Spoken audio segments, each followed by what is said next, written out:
Gala kami, gala.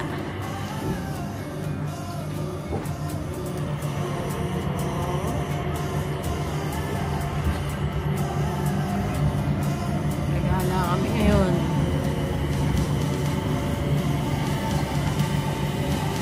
Oh, may naglilinis ng ano, dom.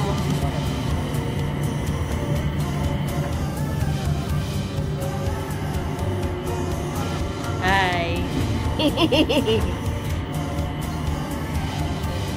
Hi. Hi. Kumakain, oh, huling-huli, oh.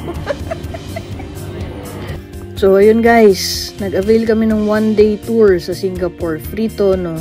Tapos, yung in-avail namin is yung Marina Bay Sands, tsaka yung Riverside.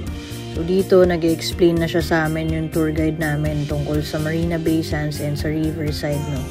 Una muna yung Riverside, nag-walking kami, 2 kilometers, no? Papunta dun sa mall, lapit sa Marina Bay Sands, no? Makikita mo dito, ito. Naglalakad na kami patawid-tawid ng boat Clarke Quay, tapos yung Clarke Quay area, tapos itong building na to, yung makulay, dating police station pala yan. So yan, ine-explain niya yan habang naglalakad-lakad kami doon. Tapos nakita mo naman yung Marina Bay Sands dyan sa may right side natin, no? Don't worry guys, may pacing yung yung tour guide, no? Mabilis siya maglakad, pero nag-stop over naman siya para mag-explain ng mga bagay-bagay. So dito, makikita mo din dito, nagre-ready na sila for event. Tapos yan yung mga bikes nila. Linis yan yung Marina Bay Sands na pinuntahan namin. Ayan, bago kami tumawid papunta dun sa mall, no? Nag-mall kami dun, nag-ikot din kami sa mall.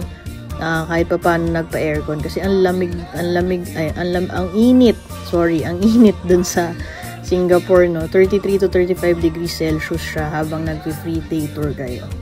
Tapos, yung bus naman naantay namin dito, pabalik naman kami dun sa airport, no? Sa Marina Bay Sands na kami naghintay, pabalik ng airport. Tapos, sa airport naman, naaliw kami dito sa mga robot na nagki-clean. Kita mo dyan, marami kang makikitang ganyan na robot, no?